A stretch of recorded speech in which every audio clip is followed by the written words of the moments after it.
প্রচণ্ড দাবদাহে ওমানের জনজীবন যখন বিপর্যস্ত, ঠিক তখনই এক অভিনব চুরির জেরে চরম ভোগান্তিতে পড়েছেন বাহালার বাসিন্দারা।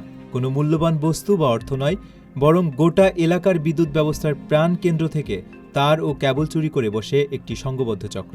এই চুরির কারণে বিস্তীর্ণ এলাকায় বিদ্যুৎ সরবরাহ পুরোপুরি বন্ধ হয়ে যায়, স্থবির হয়ে পড়ে স্থানীয়দের দৈনন্দিন জীবন।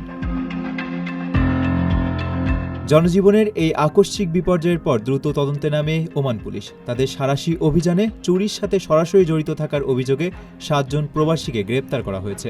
তাদের কাছ থেকে চুরি যাওয়া সমস্ত বৈদ্যুতিক সরঞ্জাম এবং অপরাধমূলক কাজে ব্যবহৃত বেশ কয়েকটি যানবাহনও উদ্ধার করা হয়েছে।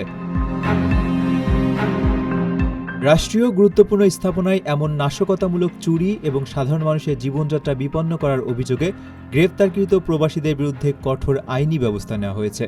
ওমানের আইন অনুযায়ী রাষ্ট্রীয় অবকাঠামোর ক্ষতিসাধন একটি অত্যন্ত গুরুতর অপরাধ। এই ঘটনার পর ওমান প্রশাসন স্পষ্ট বার্তা দিয়েছে যে জনস্বার্থ এবং রাষ্ট্রীয় সম্পদের ক্ষতি সাধনকারী কোনো অপরাধীকেই বিন্দুমাত্র ছাড় দেওয়া হবে না। প্রবাসীর সিটিতে চলছে বহুল আলোচিত ফ্রি ফ্ল্যাট অফার, অর্থাৎ আপনি যে টাকা দিয়ে এখন ফ্ল্যাট কিনবেন, 5 বছর পর সেই সম্পূর্ণ টাকা ফেরত পাবেন, আর সেই সাথে পাচ্ছেন একটি ফ্ল্যাট একদম ফ্রি। অফারটি সীমিত সময়ের জন্য, তাই দ্রুত যোগাযোগ করুন স্ক্রিনে দেওয়া নাম্বারে।